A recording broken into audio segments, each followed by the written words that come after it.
एक खास जगह थी जहाँ प्रकृति का जादू छाया हुआ था। वो था एन्चेंटेड फॉरेस्ट।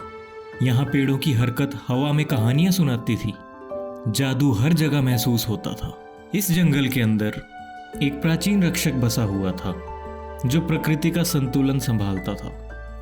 एक दिन एक युवा यात्री ज्योति इस जादुई जगह में पहुंची। उसे इस जगह के चमत्कारों और उसकी मिस्ट्रीज को जानने की कहानियां सुनने को मिल रही थी। वो इस जगह में गहरी घुसने लगी, लेकिन वो ये नहीं जानती थी कि वो वहाँ के रक्षक को डिस्टर्ब कर रही है। ज्योति के इस जाने अनजाने कदम ने उस रक्षक को डिस्टर्ब कर दिया था। पेड़ों की राज़ेदारी और जादू भरी दुनिया को तकलीफ हो रही थी, पर ज्योति को कुछ परवाह नहीं थी।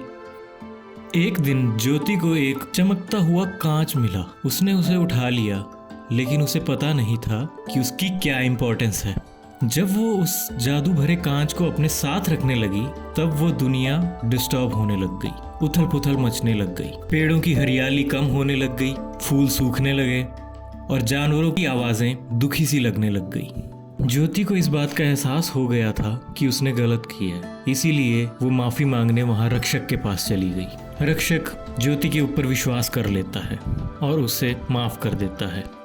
वो उसे कुछ एडवाइस देता है जिससे पेड़ों की शांति वापस आने में मदद मिलेगी।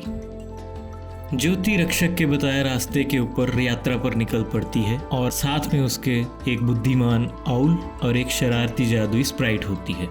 वहाँ उसे आने वाली मुश्किलों से गुजरना पड़ता है जो कि उसे परखने के लिए होती है। ज्योति के सफर के दौरान वो अपने आप में बदलते भाव को लाती है और प्रकृति से गहरा रिश्ता जोड़ती है। ज्योति को एक महत्वपूर्ण परीक्षा का सामना करना पड़ता है जब वो अंधेरे की शक्तियों से लड़ती है ताकि वो उस कांच को वापस ला सके जो उसने लिया था। अपनी हिम्मत और दृढ़ता से वो सफल होती है और जादू भरे पेड़ों की शांति को वो वापस लाती है। जादुई जंगल फिर से हरा भरा हो जाता है, फूल खिलने लगते हैं, जानवर खुश होते हैं और प्रकृति का संतुलन वापस आ जाता है। ज्योति अब प्रकृति के जादू को समझने लगी है और वो यात्रा पर निकलती है अपने नए ज्ञान और प्रकृति के साथ जुड़ने की भावना को लेकर।